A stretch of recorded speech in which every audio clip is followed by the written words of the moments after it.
Homes in Midland, though, they were battered by hail and high winds overnight. For one Midland woman, the storm didn't just take out part of her yard. It knocked over a rose bush planted in memory of her mother, whose ashes rest beneath it. News West 9's Kimberly Al has this story. Yes, Alex, these winds did more than just damage roofs and fences. And for Shawda Bateman, they threatened to take away one of the last pieces she has of her mother. But what happened next is a reminder that even in the middle of the chaos, compassion can show up right on time.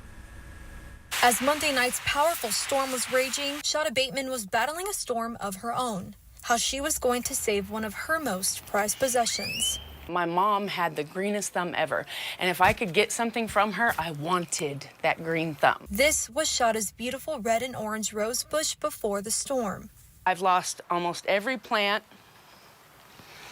every flower, everything, but it was 3 o'clock in the morning, and I'm trying to drag this big old pot down here. It blew a cabinet. It even picked my weeds. Broke the chair, did all kinds of stuff, but I'm trying to drag this pot down here 3 o'clock in the morning and get to this one that was over there, because the importance is this one has my mother's ashes. Her mother's ashes are the most important part of the rose bush she was trying to save, but she wondered if she'd be able to do it on her own. I was born with a spinal disorder. I had a very rare surgery. My entire spine is metal, and there's bolts in my hips. I have 5 fake discs. It's left me with lack of mobility and independence. And that's why she was desperate to get help with the pot with her mother's ashes. After knocking and knocking, there was no answer. There were 2 things going through my mind. One, save my rose bush at all costs.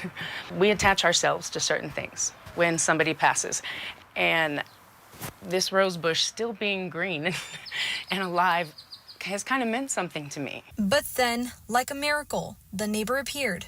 I just said, I just need help, moving a plant.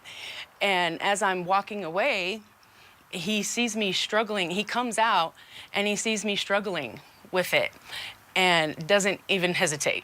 I was very vulnerable for something that I cared about, and physically for something I can no longer do.